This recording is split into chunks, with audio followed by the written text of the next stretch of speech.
miners' contributions built the local hospital and supported the local churches, and those in dire need. There was no social safety net. There was no welfare. There was no unemployment.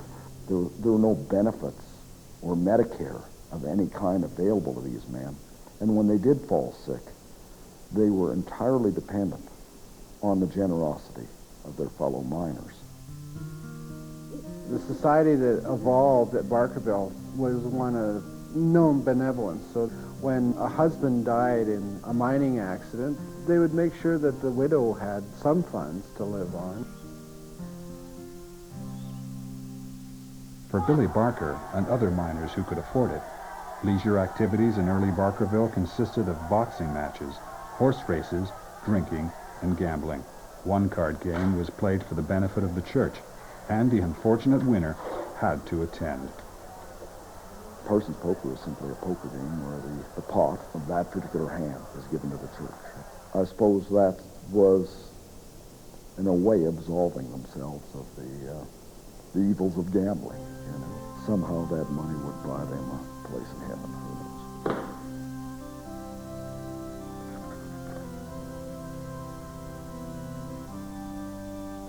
There were numerous drinking establishments in Barkerville to choose from. Of course, most of the liquors would have been a regular pure alcohol with food coloring and a label of a reportedly good liquor on it. And the price would vary, of course, with whose label you put on the liquor. For those interested in the finer things in life, the Caribou Amateur Drama Association was formed in 1865 and put on shows in a local saloon until a 250-seat theater was built on the second floor of the Williams Creek Fire Brigade. The only other theater in BC was in Victoria, where Billy Barker spent the winters. The miners themselves started to form groups such as Mechanics Institutes, where they would do readings or discuss the latest findings of methodology in mining, anything that would stimulate the intellect for those people who didn't drink. In 1863, a year after Billy Barker struck gold, Barkerville's population had exploded to 10,000, making it the largest gold rush town in BC. There were 6 saloons, dance halls, stores, bunkhouses, and numerous permanent homes. That same year, $4 million in gold was taken from the mines, and Billy Barker married a young widow from Victoria named Elizabeth. Some say that he lavished things on her, and he probably did. He was a generous person. He liked to have a good time, and so I think that he was well known for being generous and helping other people. After only 2 years, Billy Barker's wife Elizabeth passed away, and rumors spread that Billy had gone through most of his share of the gold bonanza. And they brought out close to $650,000 worth of gold. And that was in a year and a half to 2 year period before he sold his claim. And that claim was successfully operated for at least 10 to 15 years after that. In 1860, 400 black families from San Francisco were lured to British Columbia under Governor Douglas's promise of citizenship. One of them, Wellington Delaney Moses, settled in Barkerville. Mr. Moses has a wonderful elixir. You simply rub it on the top of your head, hair will grow like grass. Moses was a barber and a bit of a snake oil salesman dealing with people's vanities. Moses was also known as a bit of an agitator for equal rights and had been written up in the Victoria papers about being able to go into theater and sit where he would like to sit. Moses's greatest contribution to Barkerville was a journal he kept from 1866 until the late 1890s. And he talks about the theater companies that come in and who comes in on the stagecoach and who's leaving and where are they going, what the weather was like. While Moses didn't come to Barkerville seeking gold, he could be considered one of the few who realized his dreams here.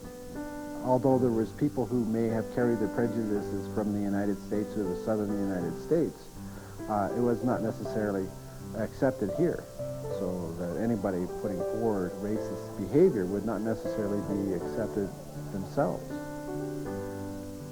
It is estimated that nearly half of Barkerville's inhabitants were of Chinese origin, and like everyone else, they came to strike it rich. The veteran Chinese miners, they were here with the Americans in the initial wave coming up from California. Typically what happens is that as the gold becomes more difficult to get out of the ground, it requires more and more investment of heavy machinery. That's when the Chinese people started to work in the secondary labor industries like laundry, restaurants, bakeries, stores.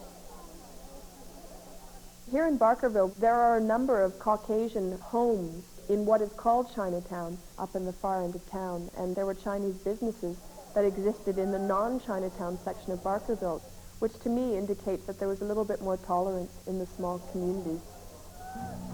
For the first 3 years, the only way in or out of Barkerville was the 500-mile-long Caribou Trail from Yale, too narrow for wagons. In 1861, Britain dispatched the elite Royal Engineers to blast an 18-foot-wide coach road into Barkerville. The Caribou Wagon Road was largely built by Chinese labor gangs. In the international labor market in the 19th century, Chinese labor was the cheapest labor available. Contractors could legally pay a Chinese worker 1/3 to 1/2 of what they could pay a Caucasian worker. In the early period, there was times when the road constructors had to hire the miners who were passing through.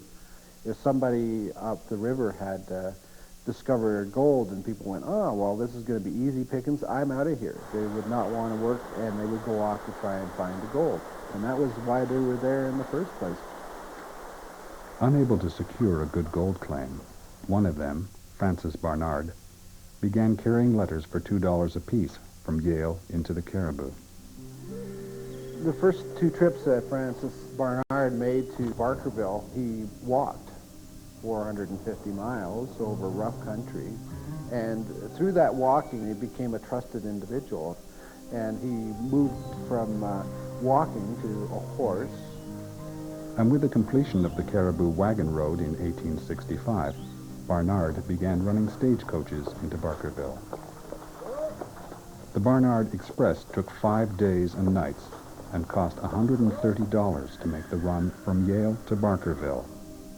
The BX, as it became known, was the most efficient stagecoach in the history of the Old West, and in 50 years of continual operation, only lost 2 gold shipments to outlaws. Now that one could travel to Barkerville in comfort and style, among the first to use the new stagecoach were the hurdy-gurdy girls, who brought their famous dance to the gold fields. These women were being brought over by men who we started calling boss hurdies. And these gentlemen would go primarily to Germany and Holland, looking for fathers with young, pretty daughters and large debts. And the boss hurdies would offer to pay off these debts. In exchange, the daughter would go back to North America with these gentlemen.